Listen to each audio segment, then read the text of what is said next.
দেখুন তো কাণ্ড! বরমশাই কী করলো, এক ঝুড়ি আম নিয়ে আসছে। তো কী করব, বরমশাই বলল যে, "আমের সিজন শেষ হয়ে যাওয়ার আগে তুমি আমাকে আমসত্ত্ব বানিয়ে দিবে।" তো কী করব, বরমশাই বলেছে কথা, তো তার জন্য নিয়ে আসলাম।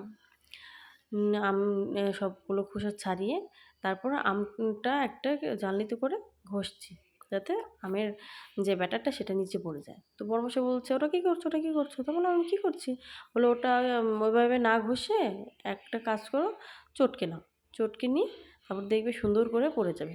তো সত্যি, সত্যি তো চটকানোর পরে সুন্দর করে পড়ে গেল। সবগুলো ম্যাশ হয়ে গেল সুন্দর করে।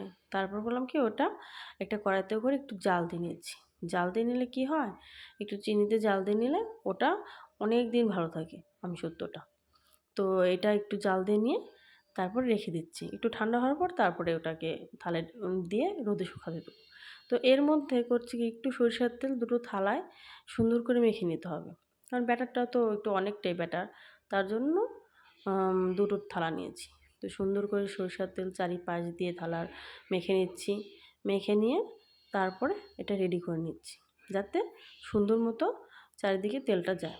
তো তেলটা সুন্দর মতন দেওয়া হয়ে গেছে। এখনে ওই আমের যে ব্যাটারটা ছিল সেটা দিয়ে দিচ্ছি। দিয়ে সমান করে দুটোই পরিমাণ মতো করে দিয়ে দিচ্ছি। দিয়ে এটা এখন রৌদ্রে শুকিয়ে নেব। রৌদ্রে শুকালে আমসত্ত্ব রেডি।